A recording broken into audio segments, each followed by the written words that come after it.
አዲስ ቅኝት ቴሌቪዥን የኢትዮ ካናዳውያን መስኮት ትላንትን በትዝታ ለማየት ዛሬም ባስተውሎት ለመመልከት ነገን አሻግሮ ለመተለም በበሳል ጋዜጠኞች ብቃት ባላቸው የፕሮዳክሽን ባለሙያዎች ትንታግ በሆኑ በጎ ፈቃደኞች እየተደገፈ የኢትዮጵያውያንን ባህል ከሌላው ካናዳዊ ባህል ጋር ያስተሳስራል። በምንኖርበት ምድረ ካናዳ ገጽታችንን በካርታ ላይ ያሰፍራል። አዲስ ቅኝት ቴሌቪዥን የእናንተው ማህበረሰባዊ ድልድይ ሆኖ ትላንትን ከዛሬ ዛሬን ከነገ ጋር ያስተሳስራል። የብዝሃነት መስኮት በሆነው የኦምኒ ቻናል በየቤታችሁ ይመጣል። አዲስ ቅኝት የኢትዮ ካናዳውያን መስኮት። ጀርመን ሽልማት ባለፈው በወሰድክ ጊዜ ይመስለኛል የተደረገ አንድ ኢንተርቪው እያየሁ ነበርና በጣም ጥሩ ነገር ነው ያልከው። እዛ ላይ ከአባ ገሪማ ታፈረ ታሪክ ጋር አያይዘህ የአንድ ፊልም ያያችሁበትን መድረክ ምናልባት እንደ ኮት ባደርገው ደስ ይለኛል። እሺ ምን ይላል? My father Abba Garima Tafere, who wrote a book on the guerrilla warfare between Ethiopians and Italians in the region, he comes from called Gondare Bagashau 1953, and from that time on I have always wanted to tell the story. It was very difficult. I remember that in the early 80s I was at a festival in Italy called Rimini Festival, film festival. We were watching documentaries on Vietnam, Eritrea, Somalia, and Ethiopia. And at that conference, the whole attendance of the film festival voted to request Lucy or Lache, I don't know how to pronounce Luce. The archive and the film festival organizers to support a film idea by me to make a film on the matter. But again, it's the same story that there is no funding for African cinema. Many African filmmakers have scripts, have film ideas, and have died. It so happens I finished the film, and it's almost 30 years since I started it. But I'm powerful paragraph no ሙሉ ታሪክህን ነው የሚነግረውና እኔም እዚሁ ላይ እንድንቆይ ነው የምፈልገው። እሺ በደስታ ተመልካቾቻችን፣ ይህ በኦምኒ ቻናል ላይ የሚቀርብላችሁ የአዲስ ቅኝት የቴሌቪዥን ዝግጅታችን ነው። እስከ ፕሮግራሙ ፍጻሜ ከኛ ጋራ እንድትቆዩ በአክብሮት እየጋበዝኳችሁ፣ ለዚህ ለቴሌቪዥን ፕሮግራማችን በወር $10 ድጋፍ እንድታደርጉ ደግሞ በአክብሮት ጠይቃችኋለሁ። መልካም ቆይታ ከዝግጅቶቻችን ጋር። የኢትዮጵያ ጀግና አስመሰከረ፣ አሁንም ቢሆን አንደፈርም፣ እንዋጋለን ሴቷም አትቀርም። አሁንም ቢሆን የመጣው ይምጣ፣ ፍርሃት የለንም ለመጣው ጣጣ። ከፕሮፌሰር ኃይሌ ገሪማ ጋር ጥቂት ሰዓታት ተቀምጦ ማውጋት አንድ ኮርስ ወስዶ እንደመጨረስ ነው። ታሪክን ከነወጉ፣ ሲኒማን ከነክብሩ ይሁንበት። እውነትም በጥበብ ዘርፍ አፍን ሞልተን ኢትዮጵያዊ ጠቢባን ከምንላቸው መመኪያዎቻችን አንዱ ፕሮፌሰር ኃይሌ ገሪማ ነው። ይህ ሁሉ ዓለም አቀፋዊ ክብር ግን እንዲሁ አልተገኘም። ከብዙ ዋጋ፣ ከብዙ ምርምር፣ ከብዙ ድካም በኋላ የተገኘ ነው እንጂ። በቅርቡ ለእይታ የበቃውና የፊታችን ጁን 21 ወደኛይቱ ከተማ ቶሮንቶ ሆት ዶግስ ሲኒማ ቤት የሚመጣው የፕሮፌሰር ኃይሌ ገሪማ ሮማን ውልቭስ ብላክ ላየንስ የተሰኘው ፊልም ለዚህ ሕያው ምስክር ነው። አባቶቻችን ከጣሊያን ፋሽስት ሰላቱ ጋር በዱር በገደሉ ለ5 ዓመታት የተጋደሉትን ያህል ጋሽ ኃይሌም ለ30 ዓመታት ከሉቼ ሰላቶች ጋር የገዛ ታሪኩን የተቀረጸ ፊልም ለማግኘት ብዙ ዋጋ ከፍሏል። ገንዘቡን፣ ጊዜውን፣ ዕውቀቱን አፍሶ ግን በልጅነቱ በአባቱ በአባ ገሪማ ታፈረ መጽሐፍ ውስጥ ታትሞ ያያቸውን በግፍ የተቀሉ ኢትዮጵያውያን ጭንቅላቶች ለምን ያግፍ እንደተፈጸመባቸው ለኛው ለኢትዮጵያውያንና ለዓለም እያሳየ ነው። እስቲ በዚህ ዙሪያ ያደረግነውን ሰፋ ያለ ቆይታ እንከታተል።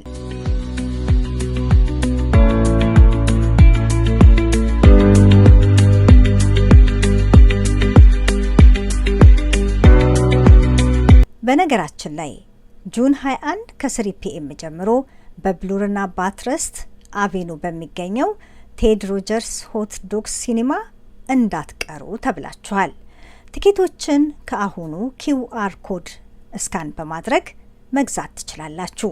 የአዲስ ቅኝት ዝግጅቶቻችንን ላይክ፣ ሼር፣ ሰብስክራይብ በማድረግ ይህ ልዩ ቆይታ ለብዙዎች እንዲደርስ የጁን 21 ቀን የፊልም ትርኢቱንም ብዙ ሰው እንዲመለከተው እንድታደርጉልን በፕሮፌሰር ኃይሌ ገሪማ ስም አደራ እንላችኋለን። አብራችሁን እስከ ፕሮግራሙ ፍጻሜ ዝለቁ። እንግዲህ ለኛ አሁን የአባ ገሪማ ታፈረ ባለውለታ ናቸው። በዛን ዘመን የጣሊያንን ዘመን ታሪክ ያቆዩልን ናቸው። የቲያትር ጀማ ፓዮነር ናቸው። አንተ ደግሞ ተከትለህ ደግሞ በፊልም ሌላ ትልቅ ታሪክ ትተህልናል እና ግን እኛ እንደ ኢትዮጵያዊ አንተም ሆነ አባትህ ያደረጋችሁትን ነገር ቫሊዩን ተረድተናል ብለህ ታስባለህ? እንደው ፊልሙ ስራ ውስጥ ሳንገባ አሁን የአባቴ ሌላ ለእኔ ሳየው ኢቭን ወደ አሜሪካ ሀገር መጥቼ ትምህርት ቤት ስገባ ሁሉ የሚገርመኝ እሱ የነበረበት ዓለም ሌላ ነበር ማለት ነው። ቲያትር ሲሰራም ሆነ የቲያትር አሰራሩ፣ አቀነባበሩ፣ የእሱ የቲያትር የመድረክ ባህሉ ከጥንት የወረሰው ነው። ከጥንት የመጣ ነው። ሲዋረድ የመጣ ነው እና ያንን ይዞ ቲያትር ሲሰራ የመንደሩን ወጣቶች አዘጋጅቶ እስከ አስመራ ድረስ ሂዶ እስከ ትግሬ፣ አድዋ፣ መቀሌ፣ አስመራ ድረስ ሂዶ ቲያትር ያሳይ ነበር እና እሱ አሄድ ኦፍ ሂዝ ታይም ነው። የእኛ ሶሳይቲ ደግሞ ችግሩ መሰለህ አዲስ አበባ ብቻ ነው ያለው። በሁሉ ነገር ሁልጊዜ አዲስ አበባ ብቻ ነው ያለው እና የእሱ አይነት የጥንት ተራኪዎች እንደ የኋላ ቀር አድርገው ነው የሚታዩ። እኔም ራሴ ይመስለኝ ነበር ነው የምልህ እና የእሱ ሌላ ጥያቄ ነው እና ለምሳሌ አሁን ጎንደሬ በጋሻው ብቻ ሳይሆን ስለ አፄ ቴዎድሮስ ጽፈዋል። ከዛም የኢትዮጵያ ታሪክ ጽፈዋል። አሁን ሁሉ ሰብስበን ልናሳት የምንታገለው ነው እና የእሱ እዛ ላይ ትቼ የራሴ ግን ምልህ ኢትዮጵያውያኖች እኛ በጠቅላላ በተለይ ደግሞ የገንዘብ የሀብት እንትን ያለን ሰዎች ሀብታችን ከታሪክ ጋር እንዴት እንደሚያያዝ አናቅም። ለፍተህ ቅርሱን ለማያውቅ ትውልድ አውርሰህ መሄድ መቅለጥ ነው ራሱን የቻለ እና እዛ ጋር አሁን ለምሳሌ አሜሪካኖች ያየህ እንደሆነ ዩሮፒያኖችን ጀነራል ካናዳም አንተ ያለህበት ቦታ ቅርሳቸው እንዲቀናበር ገንዘብ ያወጣሉ። ከካፒታሊዝምነት ጋር የተያያዘ ካልቸራል ትራንስፎርሜሽን አስፔክት አለው። የእኛ ግን ሀብታም ሆኖ ድምጥማጡ የሚጠፋ ሀብት ሰርቶ ነው የሚሞተው። ለቅርስ ልጆቼ ለወደፊት እንዲያውቁት የሚባል ላይ ስለሌለን ለእኛ ከባድ ነው። ለእኔ ከባድ ነው ፊልም መስራት። ኢትዮጵያውያን ኮሚኒቲው ያለኝ ኮሚኒቲ ገንዘብ ካለው ህንፃ ሰርቶ ማንጸባረቅ የሚፈልግ ጉልበቱን እንጂ የታሪክ ቅርስ እንዲሰፋ የልጅ ልጆቻችን እንዲያውቁ ማድረግ ኢንፋክት ሌላው ጥያቄ እዛው ጋር የምታያይዘው ለምሳሌ ጣሊያን ጦርነት ላይ የኛ ቅድመ አያቶች አብረው የተዋጉ ተቃውሞ የተዋጉ ቅርስ ተቀርጸዋል በጣሊያን ወታደሮች የተቀረጸው ብዙም የሚደብቁት አለ ያለውን ስታይ እና እሱ ራሱ ውድ ነው ስታየው፣ በገንዘብ ነገር ስታየው የገደሉን ሰዎች መብት አላቸው፣ እኛ መብት የለንም። መብት ሊኖረን የሚችል ግን ኢሊቱ ቢገባው ቅርስ ነገር ቢገባው ይቋቋም ነበር እና እኔ አሁን ማዝነው የኔን ተወው ቅርሶች ኢትዮጵያ ጠፍተው የሚገኙት ጣሊያን ሀገር ነው።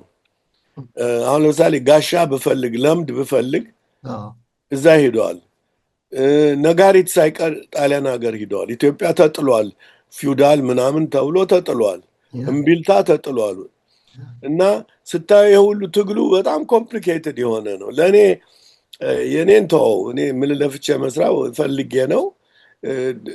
ማንም ሰው ኢትዮጵያ ስለሆነ ያረገኛል የሚል ኢንትረስት የለኝም። እንዳውም ብድርም አልገባም። እኔ ጋር አይ ተግባሬ ይገባኛል ብሎ የሚረዳ ሰው ጋር ነው ምስማማው። እኔ በበኩሌ ግን ስታየው ቅርስ ኢንጀነራል እንዳይጠፋ የሚል እንትን የጉልበት በክላስም በኩል የተቀናበረ ጉልበት የለም። እዛ ላይ አይደለም እንትናችን ሁልጊዜ ምልህ የኛ አይዲያ ኦፍ መሰልጠን የፈረንጅ ሀገር ስልጣኔ ኮፒ ማድረግ ነው እና እዛ ላይ ነው ኢንቨስትመንቱ የሚያሳዝነው እንጂ ለእኔ ኧረ ለወደፊት ኢትዮጵያውያን ወጣቶች እንዴት ነው ካልቸራል ፖሊሲ ያለን ወይ? አሁን ለምሳሌ በመንግስት ሌቭል እንዳውም አሁን ሳስበው አዙሬ የአፄ ኃይለሥላሴ ጊዜ አትሊስት ናሽናል የካልቸራል እንትን ነበረ። በየእንትኑ ክብር ዘበኛ ሀገር ፍቅር ቀብረስላሴ ቲያትር ምናምን ተቀጥረ ደሞዝ ትንሽም ቢሆን ደሞዙ የግድ በታክስ ፔየርዝ ነው። የእሳቸው ክሬዲቱ ለእሳቸው ብቻ ሳይሆን ታክስ ፔየሮች ዘመዶቻችን በከፈሉት ነው። እና አለማየሁ እሸቴ በል እነ ጋሽ ጸጋዬ ገብረመድህን ቲያትር ቤት የሚሰሩ የነበሩት በታክስ ፔየርዝ ማኒ ነው። እና ያ አይነት እንኳን እየጠፋ እየሄደ ነው። አሁን ብትፈልግ ስራ ባትፈልግ ተወው ነው። ግን ይህን ፊልም ይዘህልን መጥተሃል። አሁን ብዙ ጥያቄ ላይ የሚጥለን ፊልም ይመስለኛል። ብዙ ራሳችንን እንድናይ የሚያደርገን ይመስለኛል። ለምን ይሄን ጊዜ መረጥክ ፊልምህ? እንዲህ አሁን 1920s ነው ፋሽዝም በአውሮፓ ያቆጠቆጠው የተስፋፋውን ሞሶሊኒ እንትን ያሉት ድጋሚ ኢትዮጵያን ለመውረር የተዘጋጁት በዚሁ ወቅት ይመስለኛል 100 years back። እና አሁን ይህንን ሙመንት እንዴት መረጥክ ይሄ ፊልም እንዲመጣ? እኔ የምልህ እኔ መጀመሪያውንም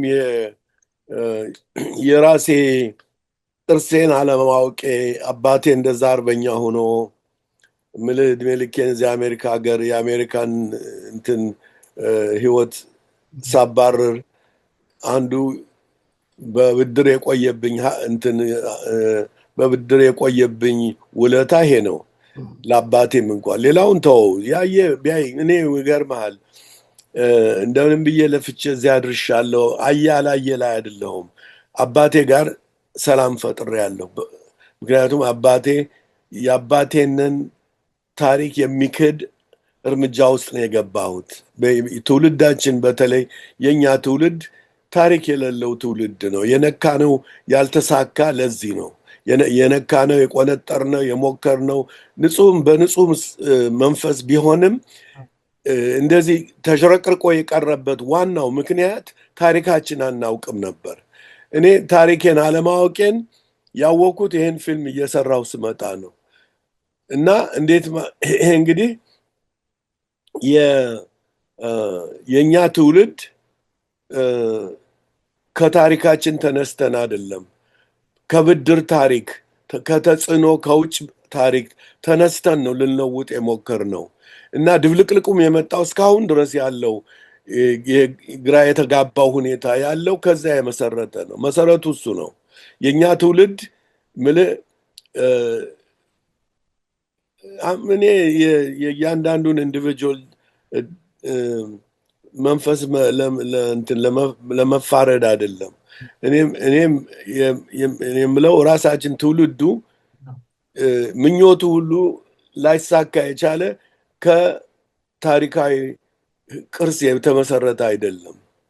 እና ለእኔ ይሄ አፋጂ ሂስቶሪካል ሌጋሲ ነው ለእኔ። እና አሁን ለእኔ ይሄ ፊልም አንደኛ በበኩሌ ለእኔ ከአባቴ ጋር የሚያስታርቀኝ ነው ብዬ ወይም ሌላው አልፎ ተርፎ ሲምቦሊክሊ ደግሞ ከሀገሬ ታሪክ ጋር የሚያሳርቀኝ ፊልም ነው ብዬ አምናለሁ። በተሞከረው ሙከራው ምልህ ለእኔ የገረመኝ ኢትዮጵያ የሁለተኛው ዓለም ጦርነት ዋና ማህደር እንደሆነች ነው የተገነዘብኩኝ። ስንማር ግን እድሜ ለእንግሊዞች ነፃ ወጡን ምናምን እያል ፍሬከንሲክ ነበር የምናወቀው። የኢትዮጵያ ሕዝብ ደምቶ ስራ አትተክሉም እዚህ ሀገር ብሎ የተዋጋቸውን የተፋለማቸውን የኢትዮጵያ ሕዝብ ስፒሪት ኔጌት የሚያደርግ ነው። ደግሞ ይሄ አየህ ኃጢአት ነው እምልህ። እነዚህ አርበኞች ወንዶችም ሴቶችም አርበኞች ያለ ደሞዝ አለ ሀገሬ ብለው የለፉባትን ሀገር ማጨማለቅ ራሱ እርግማን ያመጣል ባይ ነኝ እኔ። እና በደረሰብን ሁኔታ ሳየው የእኛን ትውልድ የእርግማን መዓት ነው የደረሰብን። ምክንያቱም እከሌ ሰይጣን ነው ብለን የምንጠቁመው ነገር አይደለም። ሁላችንም ተጎላድፈን ችግር ያመጣ ነው አለማወቃችን ነው፣ ማንነታችን አለማወቃችን ነው። እና ይህ ፊልም ለእኔ አሁን ለምሳሌ ይገርምሃል፣ ጣሊያኖች ከአድዋ ጦርነት በኋላ ሌላ ዓላማ የላቸውም። መሳሪያ ሲሰሩ እኛ ነን እንትናቸው፣ ዓላማቸው እኛ ነን፣ ኢላማቸው እኛ ነን። አሁን ፊልሙ የሚያሳይህ በረድፍ በ5 ፓርት ነው የሚያሳይህ እና ረድፉ ላይ ለምንድን ነው አንዱ እንዴት ዓለምን ቻሌንጅ ያደረገች ጥያቄ ኢትዮጵያ ናት። በሊግ ኦፍ ኔሽን በኩል ይሄድክ እንደሆነ ጣሊያኖች እድሜ ልካቸውን የከመሩት መሳሪያ ደግሞ ዓለምን ለመውረር አይደለ፣ ያ በኋላ የመጣ ነው ከሂትለር በኋላ። የመጀመሪያው ግን ኢትዮጵያን ማሳየት አለብን የሚል ትውልድ ተወልዷል።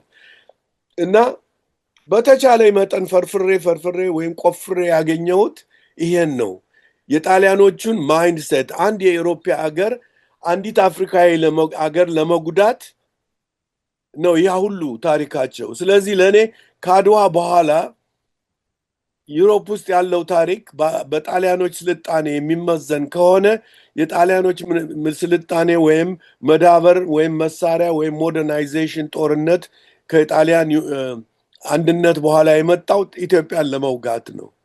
ይሄ ትልቅ ራሱን የቻለ አንቀጽ ነው። ግን ፊልምም ስናይ 3 ደቂቃ ወይም 5 ደቂቃ ለመውስድ የኢትዮጵያ ታሪክ ስለ ሰከንድ ወርልድ ወር የፈረንጆች የሆነና ኢትዮጵያ 2 3 4 ደቂቃ ከዛ ደግሞ ነፃ ወጣናት እኛ ነን እያሉ ይፋረዱብናል። የካዱን ሰዎች የሸጡን ሰዎች ዞረው ነፃ አውጪዎቻችን ሆነዋል። እኛ ኢትዮጵያኖች ይህን በልተናል፣ ውጠናል፣ አጋፍፈን ውጠነዋል። ይሄን እስካሁን ያለቀቀን ስንናገር ሁሉ አንደበታችን ላይ የሚንጸባረቀው ይሄንን ገለባ መብላታችን ነው። እና የነካነውን የሚረግመው ይሄ ነው። የነካነውን ሁሉ በደግነት መንፈስም ቢሆን እንደተረገመ አድርጌ የማየው ምንድን ነው? ከዚህ ለእነዚህ ሰዎች ያለ ደሞዝ፣ ያለ ተቆራጭ፣ ያለ ስንቅ በዱር በገደሉ ገብተው መከራይተው ደምተው ቡተው ተርፈው መጥተው መጨረሻው ላይ ለማኝ የሆኑ ብዙዎቹም ይሄው ነው። በዚህ መንገድ ነው የተከፈሉት ብዙዎቹ። አቶ ህይወት ሂዳሩ የሚባሉ ሰው አላቅም ታውቃቸው እንደሆነ? አውቃቸዋለሁ።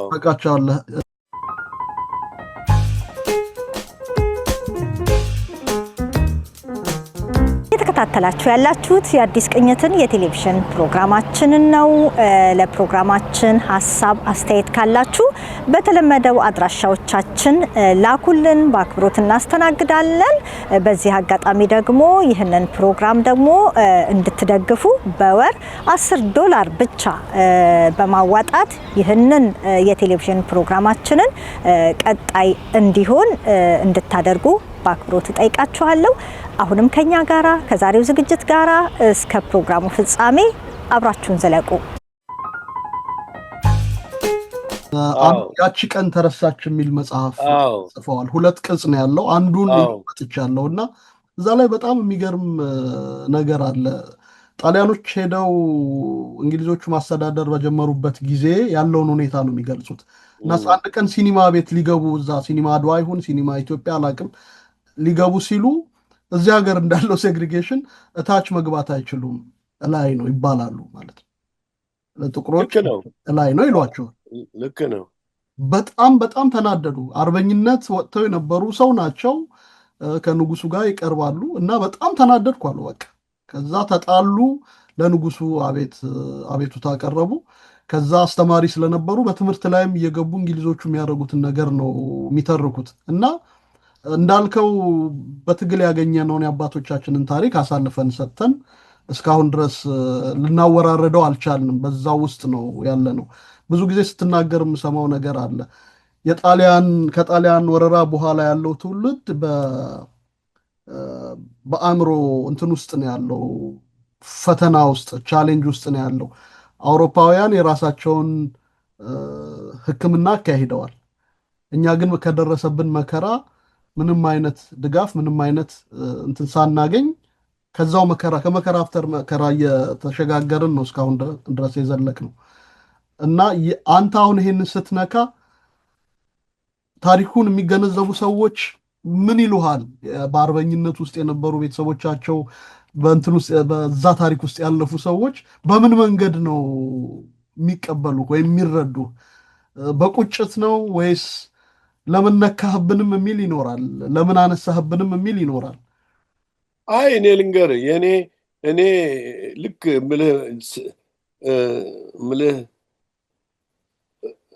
እኔ መንቃት የነቃሁት ቀደም ብዬ ነው በዚህ ጥያቄ ላይ ፊልም ለመስራት ከሪሚኒው ሚቲንግ ቅድም ካነበብከው በፊት ነው እና የችግሬ ገንዘብ ነበረ እና የገንዘብ ጉዳይ ነው ገድፎ የያዘኝ እንጂ የፊልም ዓላማዬ ቀደም ብሎ ነው ያሰብኩት እና የአድዋው 100ኛ ዓመት ጊዜ ጀርመኖች ትንሽ ገንዘብ ኮንትሪቢዩት አደረጉና ከዛ በኋላ በኃይል ተቋቋመ። ያኔም ቢሆን ስተኩስ ለሁለት ለመንታ መንገዶች ነበረ የምተኩሰው። አንደኛ የአድዋውንን ምክንያቱም አድዋው እሱን በደንብ ማወቅ ፈለግኩና አድዋውን እኔም ለራሴም ለመማር እንደኔ ለሚፈልግም ለማወቅ ለሚፈልግ ነው እንትኑ ዓላማው የአድዋ እና በዛም ጊዜ ደግሞ ግን አርበኞች እያለቁ ነበር እየሞቱ ነው እና ጊዜው ምሯሯጠው በየቦታው ያልሄድኩበት ቦታ የለም። አርበኛ ፍለጋ አዛውንት በጣሊያን ጊዜ የነበረ አርበኛ መሆን አልሆነ ባንዳም ቢሆን ግድ የለኝም ታሪኩን ነው የፈለግኩ እና ግን እየሞቱ ነበር ስራወጥ ያኔ እና ጤዛንም ስሰራ አረ በዚህ ያሉ አንድ ሰው አርበኛ ነበሩ ሲሉኝ ጣጥዬ ሂጄ ተኩሼ ነው የምመጣ እና አርበኞች ያገኘኋቸው ከቃጠሎ የተረፉትን ያገኘኋቸው አሁን ሞተው አልቀዋል። የዛሬ 20 ዓመት ኢንተርቪው ያደረኳቸው 25 ዓመት በሙሉ ሞተው አልቀዋል። ስለዚህ ለኔ ምንድነው የሪሶርስ ጥያቄ ነው። ሀብታም ኢትዮጵያዊ መጥቶ ይሄን ያህል ገንዘብ አወጣለሁና ፊልም ይሰራ ብሎ ዓላማው እንደኔ ከሆነ ለፊልሙ ቀደም ብለን እንሰራው ነበር ይሄን ነገር እያሉ ግን ምን መሰለህ የመጣው ሁሉ መንግስት አርበኞችን ተጠቀመብን እንጂ ይላሉ እነሱ ለፖለቲካ ተጠቀሙብን እንጂ ታሪካችን በደም ለመቅረጽ አላዋሉት። ዓላማቸው የተወሰነ ነው ምንም አልነበረም ነው የሚሉ እና አሁን ለምሳሌ አንዳንድ አርበኞች ያሳዝኑሃል። አንዱ ጎጃም ያገኘኋቸው ደብተር ይዘው መጡ። በህልሜ አይቼህ ነበር ቀይ ልጅ ወደ እኔ ሲመጣ ተረከበኝ። ይሄ ቅርስ በሙሉ ስንት ፈረንጅ የገደለ አርበኛ የበላይ ዘለቀ ጋሻ ጃግሬ የነበሩ ሰውዬ ናቸው እና ከምረው ይዘው እቃ አልወስድም ምክንያቱም ልከሰስ ይችላለሁ ለልጅ ልጆቻቸው አንተኑ ስጡ ግን ይሄንን በድምጽና በስዕል ላንሳው እያልኩ እና ታለቅሳለህ። አንዳንድ ጊዜ ለኔ ኢንተርቪው ሳረጋቸው ብዙ ጊዜ ዞሮብኝ ነበር ምክንያቱም ካሜራ አንዳንዴ ሰው ከሌለኝ ራሴ ማነሳ ከሆነ ለቅሶ ይመጣብኛል ሁኔታውን ሳያቸው እና ትቼ እንባዬ ሁሉ ፎግ እያደረገው ካሜራውን የተኮስኩበት ጊዜ አለ። ለምን ያልከኝ እንደሆነ ያሳዝነዋል። ደሞዝ አልጠየቁ ገንዘብ አልጠየቁ። አሁንም ደግሞ ምንድነው የሚሉ ታሪካችን እኔ አሉ አንድ ኦሮሞ ሰውዬ ናቸው እኔ ታሪኬን ፊልሙ ላይ ታያቸዋለህ እኔ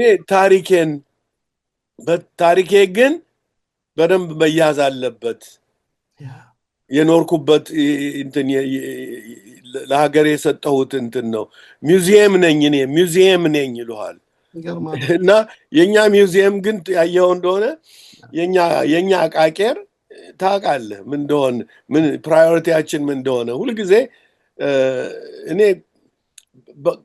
በኃጢአት ሀገር አትመሰርትም፣ በክፋት ሀገር አትመሰርትም። በክፋት የተመሰረተ ፖለቲካ ሀገር እና ክፋት ብቻ አይደለም፣ ግራ የተጋባው ግሩፕ ወይም ኢሊት ሀገር መገንባት አይችልም። የሚገነባው ሁሉ ፈራሽ ነገር ነው የሚገነባው። በጣም ይገርማል።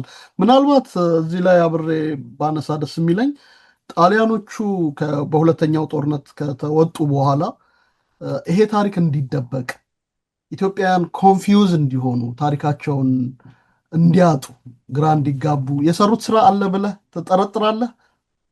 ጣሊያኖች ምልህ ለምሳሌ አሁን ቆይ ልንገርህ፣ ለአድዋ ሪኢናክትመንት እነ ፕሮፌሰር እንድሪያስ እሸቴ አድዋ ላይ ሪኢናክትመንት መሳሪያ ሁሉ ከሃንገሪ ነው ከምን አስመጥተው የአድዋው ጦርነትን ሪኢናክትመንት ሊያደርጉ ፈልገው የጣሊያን ኤምባሲ እንዳይደረግ ከልክሏል። በነመለስ ዘመነ መንግስት እንግዲህ ይሄ እና እኔ ጤዛን ስሰራ ለምሳሌ ይሄ ምልክ አንተ ከጠየቀኝ ጋር አይደለም። ጤዛን ስሰራ የካርል ማርክስ ምናምን ስዕል ከተማ ላይ አልነበረም? እነ ሌኒን የሶስቱ መላእክቶች እሱነን ያስወረዱን የአሜሪካን ኤምባሲ ነው እንዲወርድ ያዘዙ እና ተጣድፈና ያነሳ ነው በትዕዛዝ። እና የውጭ ሀገር ሰዎች አላቸው ይሄ ነገር ምልህ እንትን እንደማይል ኢንትረስት አላቸው። ግን ምን መሰለህ ጣሊያኖች አሁን ለምሳሌ ኢሊቱን ያየህ እንደሆነ ጣሊያን ሀገር የግራሲያኒ ኃጢአት ጊዜ ሁሉ ሰልፍ ያደርጋሉ። በዛን ጊዜ ላለቁት ህዝቦች ሁሉ ፔፐር ምናምን ፕሬዘንት ያደርጋሉ። የኔም ፊልም አድዋን ያሳያሉ። አሁንም እየጠየቁኝ ነው በዚህ ፊልም ለማዘጋጀት ምን ለማለት ለማሳየት እና የጣሊያኖች ብቻ አይመስለኝም። የኢትዮጵያ ታሪክ ያኔ የእንግሊዞችም ችግር ነው፣ የኢትዮጵያም ችግር ነው። ምክንያቱም አፄ ኃይለ ሥላሴ ራሳቸው ዲሳይድ አላረጉም ይሄንን ቅርስ። እኔ እንደሚመስለኝ በእሳቸው ዘመነ መንግስት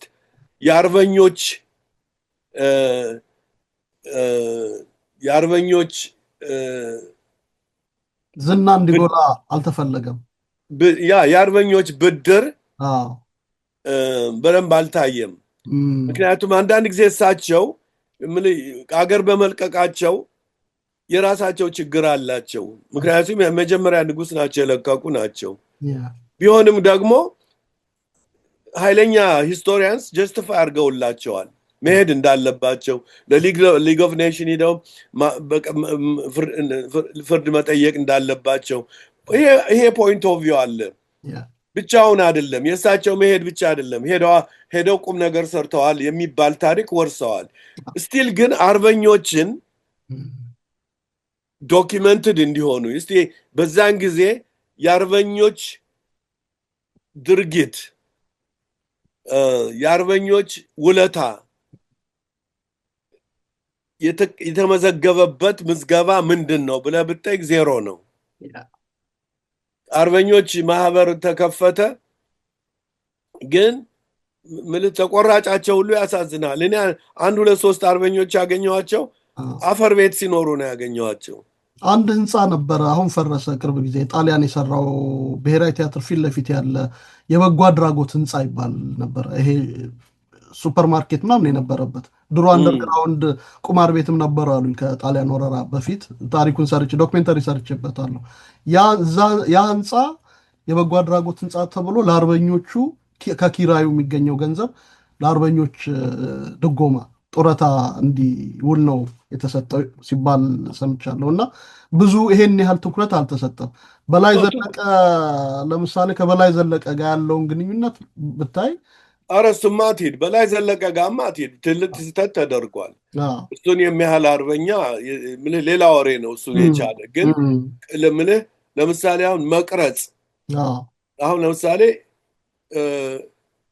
ምን ንጉሱ ይቀረጻሉ ኢትዮጵያ ዶክመንተሪ በዛን ጊዜ ምን ሆነ ምን ተነሳ በፊልም በተንቀሳቃሽ ፊልም ምን ተነሳ ብትል የአርበኞች ታሪክ አታገኝም ተቀርጾ እንዲያውም የውጭ ሰዎች የጻፏቸው መጽሐፎች ስለ አርበኞች አለ አሁን ለምሳሌ ከእንግሊዝ ጋር ላገለገሉ ኢትዮጵያውያን ተቆራጭ ሁሉ እንግሊዝ ይልክ ነበር በጽሁፍም ያወጧቸው ነበር ግን የፈረንጅ ቡችላ ያልነበረ ኢትዮጵያዊ በሙሉ ታሪኩ ጠፍቷል አሁን ባልካቸው ካልተመዘገበ በቀር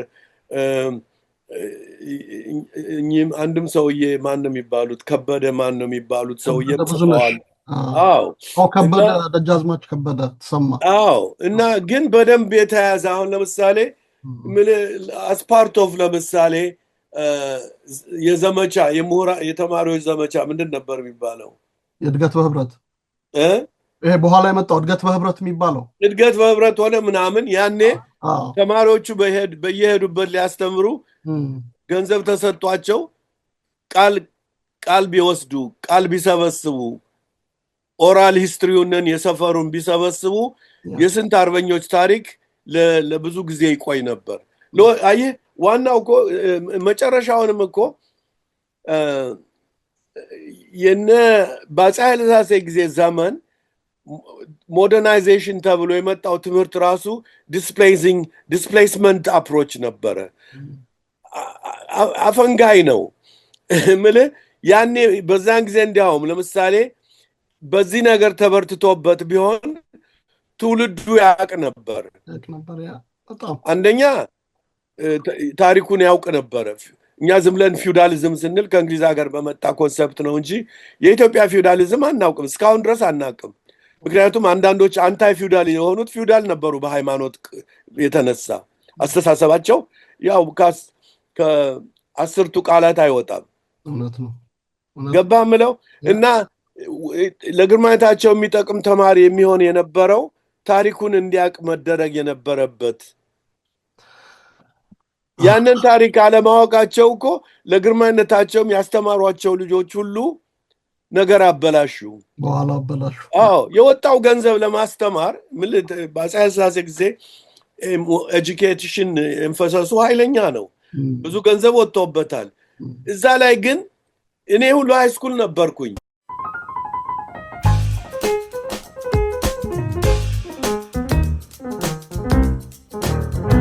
አዲስ ቅኝት ቴሌቪዥን የኢትዮ ካናዳውያን መስኮት ትላንትን በትዝታ ለማየት ዛሬም ባስተውሎት ለመመልከት ነገን አሻግሮ ለመተለም በበሳል ጋዜጠኞች ብቃት ባላቸው የፕሮዳክሽን ባለሙያዎች ትንታግ በሆኑ በጎ ፈቃደኞች እየተደገፈ የኢትዮጵያውያንን ባህል ከሌላው ካናዳዊ ባህል ጋር ያስተሳስራል በምንኖርበት ምድረ ካናዳ ገጽታችንን በካርታ ላይ ያሰፍራል አዲስ ቅኝት ቴሌቪዥን የእናንተው ማህበረሰባዊ ድልድይ ሆኖ ትላንትን ከዛሬ ዛሬን ከነገ ጋር ያስተሳስራል የብዝሃነት መስኮት በሆነው የኦምኒ ቻናል በየቤታችሁ ይመጣል አዲስ ቅኝት የኢትዮ ካናዳውያን መስኮት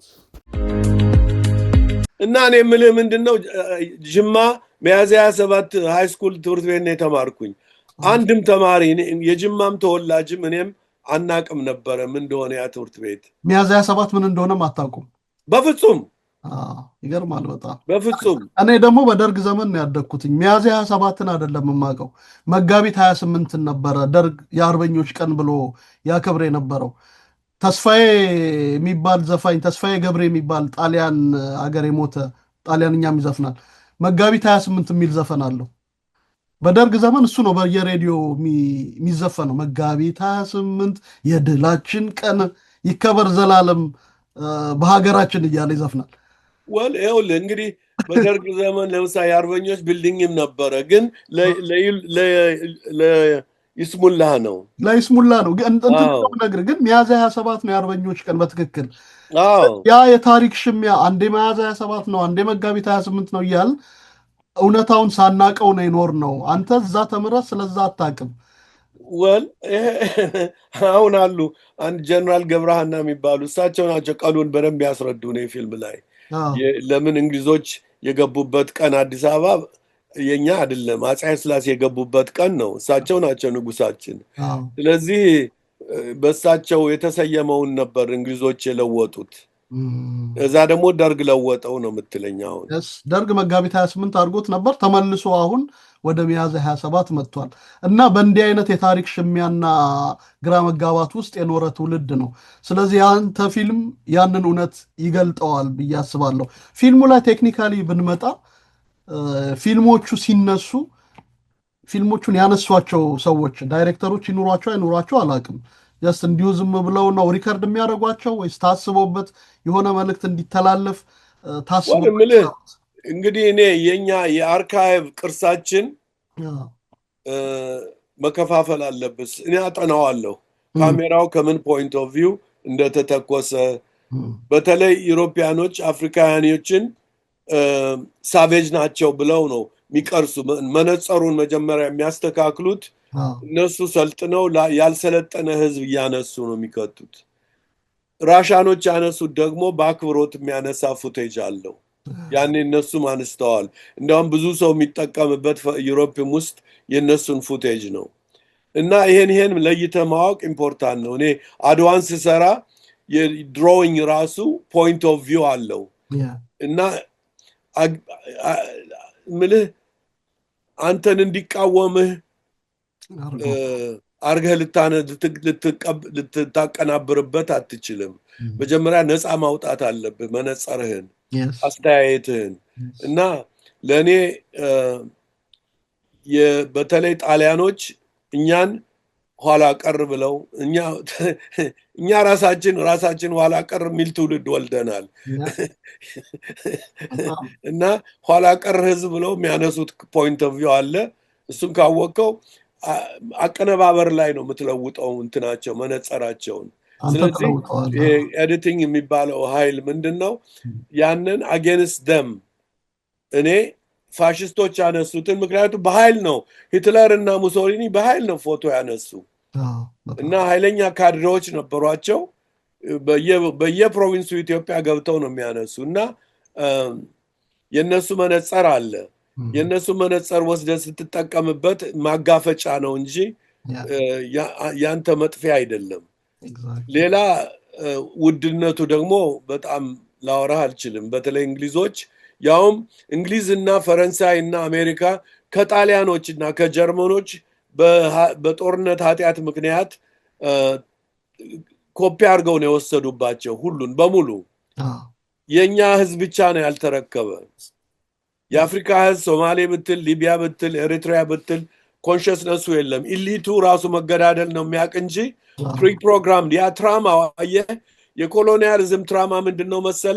እርስ በርስ የመጋደል ችሎታን ይሰጣል። በደንብ አድርጎ ባልሰራኸው መሳሪያ ወንድምህን መግደል ትችላለህ። የተከታተላችሁ ያላችሁት የአዲስ ቅኝትን የቴሌቪዥን ፕሮግራማችንን ነው።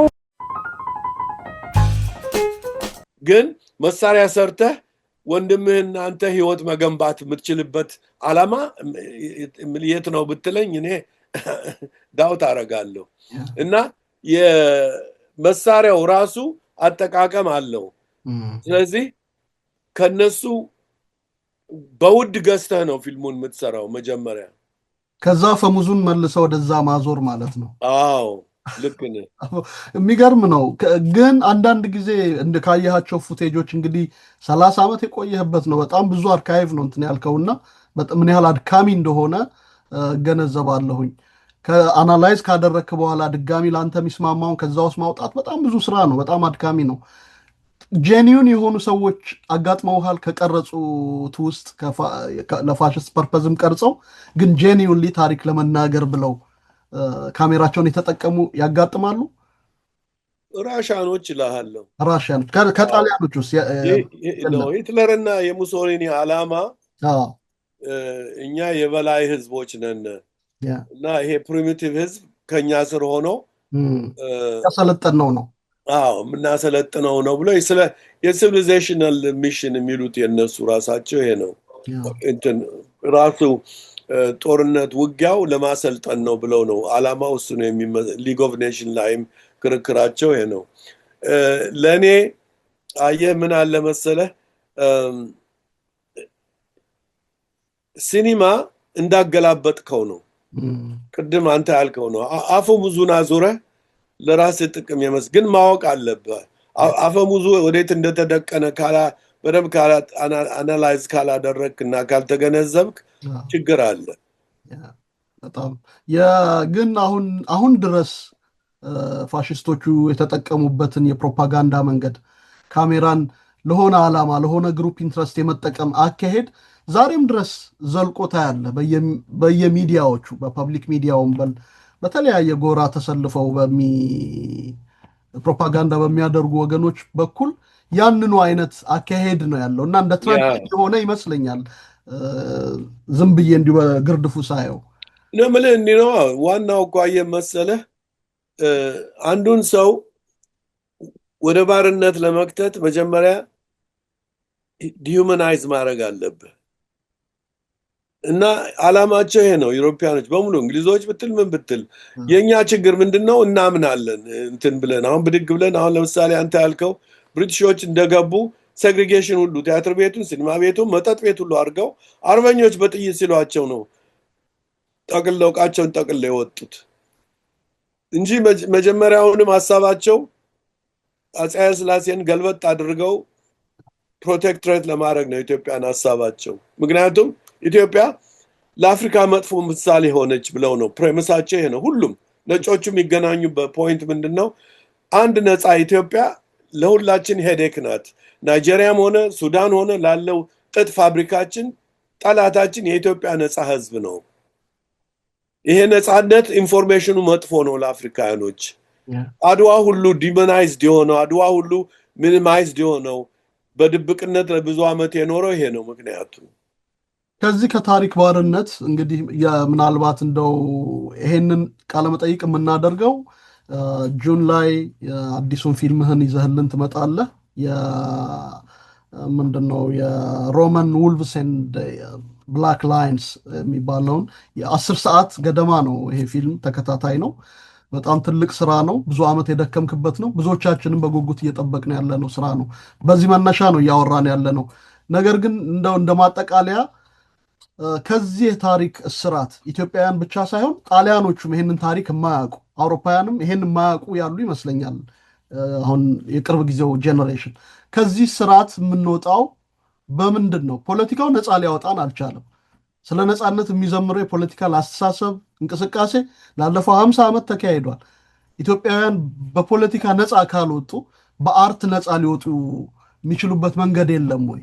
እውነቱን እንደዚህ የሚገልጥ ከመጣ ከአርት በፊት አይ ቲንክ በተረት ተረት ብንጀምር ይሻላል። አሁኑ ላመጣው ጥያቄ አንደኛ ብዙ ጊዜ የአፍሪካ ህዝብ ተረት ተረቱን የተቀማ ህዝብ ነው። ታሪኩን የተቀማ ህዝብ ነው። ታሪክ መመስረት ደግሞ ራስን ለመገንባት ይጠቅማል። የሚገነባው ምን ታሪክህን ስታውቅ ነው፣ ስትይዝ ነው። አርት እኮ ዝም ብሎ አርት ዋናው የትረካው ቴራፒውቲክ ኢፌክቱ አንተን የሰውነት መብትህን ሲገነባ ነው። እና ፖለቲካዬ የጊዜያዊ ድንች ነው፣ የጊዜያዊ ምስር ነው፣ የጊዜያዊ ጥሬ ስጋ ነው ያላለ ዝም ብሎ መመገቢያ ሰውን ራሊ አሁን ለምሳሌ ሰርግ እንደመብላት ማለት ነው። ፖለቲካ ሁልጊዜ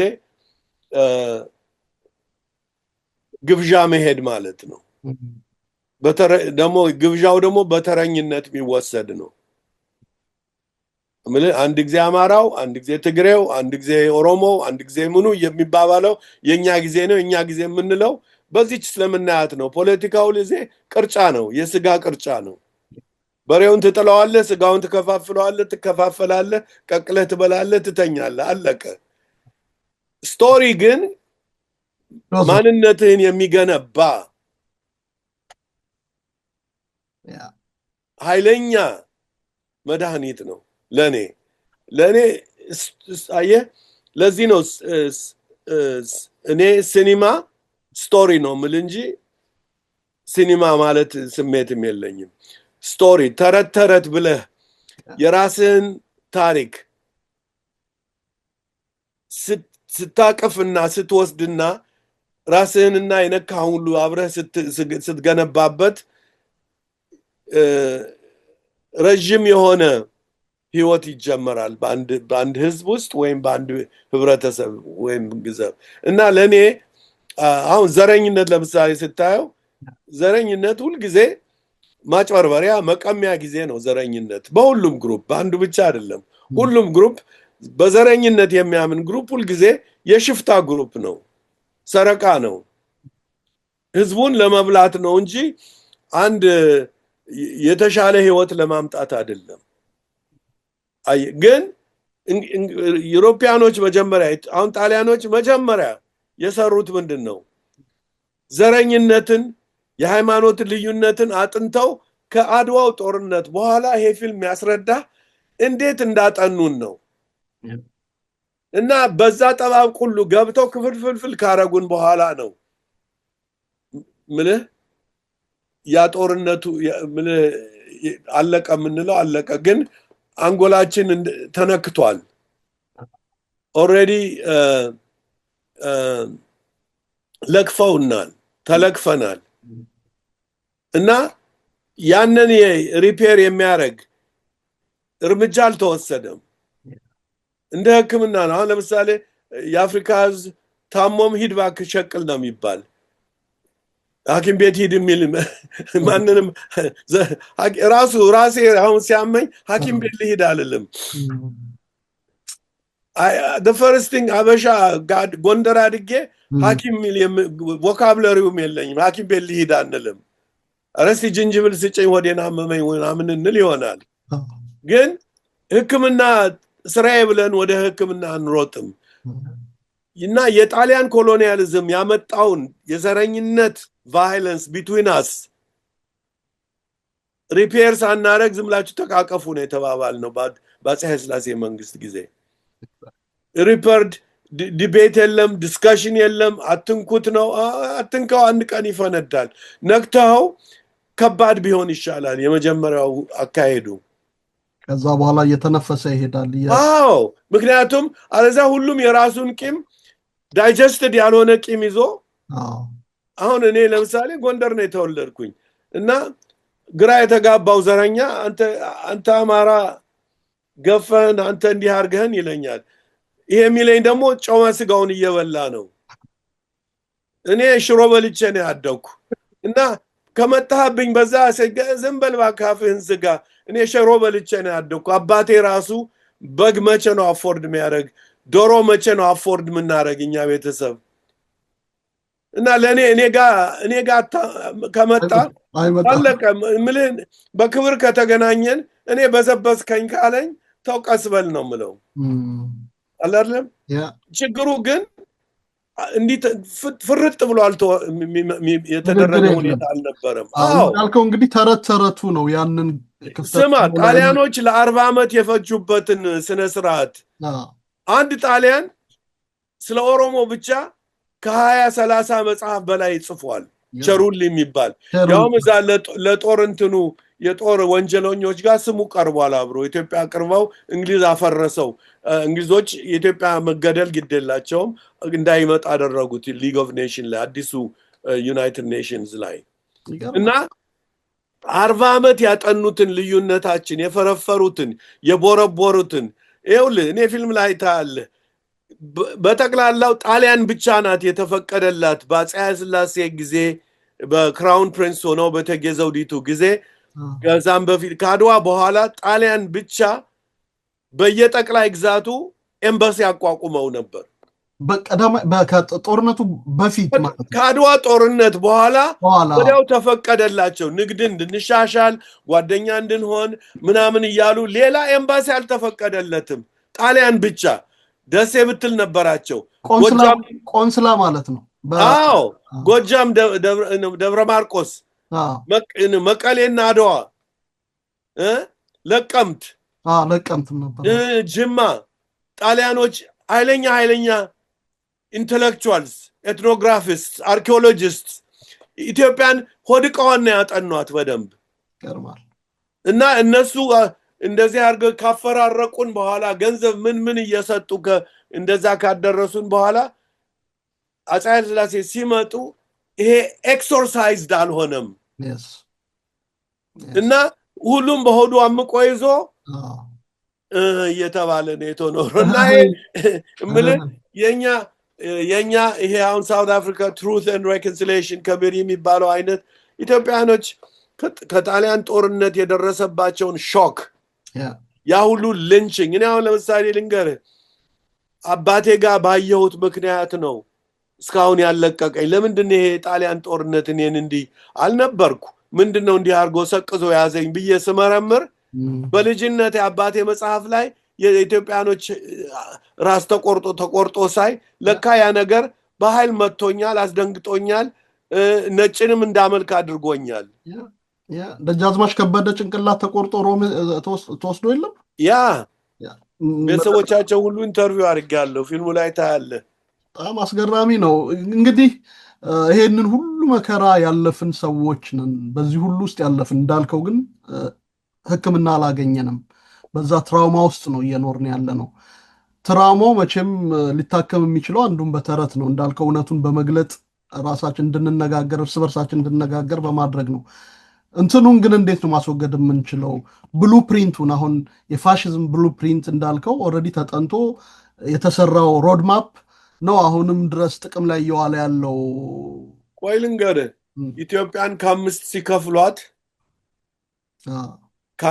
በአምስት ክልል ሲከፍሏት ቲፒኤልኤፍ ያመጣው ያን ማፕ ነው የክልል ማፕ ከጣሊያን ነው የተወሰደ ስለዚህ ማፑ ያ ነው ይቀጥላል ባይቀጥልም አንጎላችን ውስጥ ተሰርጿል ያ ይገርማል በጣም ነው ማመሰግነው ፕሮፌሰር ቆይ ከመሄድ በፊት ግን አንድ ነገር ፊልሙ የሚታይ 5 ፓርት ነው ምናሳየው ግን አንድ ፓርት ነው እዛ የሚታየው ይሄንን 5ቱ ፓርት በሙሉ አይደለም የመጀመሪያውን ፓርት ነው የምታሳየን የፓርቱን ነው መሰረታዊ የሆነው ፓርቱ ተመርጧል ለማሳየት ፓርት 1ን ስኪፕ አድርገን ፓርቱን ነው የምናሳያችሁ ኦኬ እና ከዛ በኋላ ቲያትር ቤት ስናገኝ 5ቱን ፓርት በተራ እንትን ይላል ግን ቲያትር ቤት ነው ልታሳይ እቅድ እንጂ ሐሳቤ እንደሱ ነው እንግዲህ ምልህ እንግዲህ እዚህ ላይ ነው ትግሉ ይሄ ነው አሁን ዲስትሪቢዩሽን ስትራቴጂ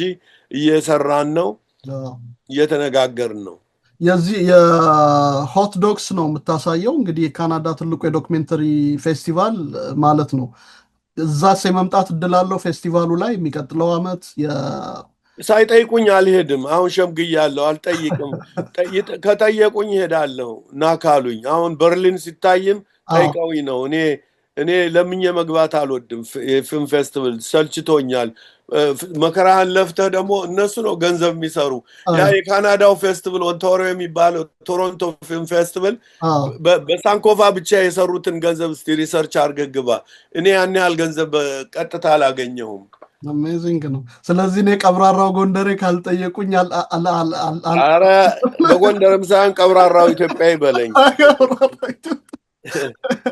በጣም ነው እናመሰግነው ለምንን እናያለን ሆፕፉሊ ይጠይቃሉ ብዬም አስባለሁ ብዙ ሰው ማየት አለበት ቲያትር አዘጋጁና እናንተም ምን ኢትዮጵያውያን ካሉ ቲያትር ቤት ተከራይተው አንድ ላይ ሁሉም መክፈት እንችላለን ግን ራሱ ፕሮፖዛሉ መምጣት አለበት ከናንተ በልሽ እንግዲህ እግዚአብሔር ይስጥልኝ አሜን ቴክ ኬር ደህና ሁኑ መልካም ጊዜ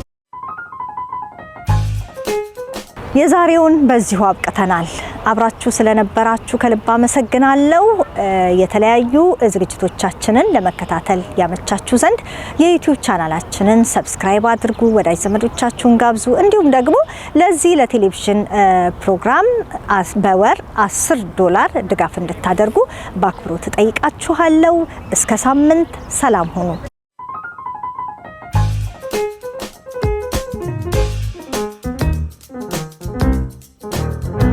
አዲስ ቅኝት ቴሌቪዥን የኢትዮ ካናዳውያን መስኮት ትላንትን በትዝታ ለማየት ዛሬም ባስተውሎት ለመመልከት ነገን አሻግሮ ለመተለም በበሳል ጋዜጠኞች ብቃት ባላቸው የፕሮዳክሽን ባለሙያዎች ትንታግ በሆኑ በጎ ፈቃደኞች እየተደገፈ የኢትዮጵያውያንን ባህል ከሌላው ካናዳዊ ባህል ጋር ያስተሳስራል በምንኖርበት ምድረ ካናዳ ገጽታችንን በካርታ ላይ ያሰፍራል አዲስ ቅኝት ቴሌቪዥን የእናንተው ማህበረሰባዊ ድልድይ ሆኖ ትላንትን ከዛሬ ዛሬን ከነገ ጋር ያስተሳስራል። የብዝሃነት መስኮት በሆነው የኦምኒ ቻናል በየቤታችሁ ይመጣል። አዲስ ቅኝት፣ የኢትዮ ካናዳውያን መስኮት።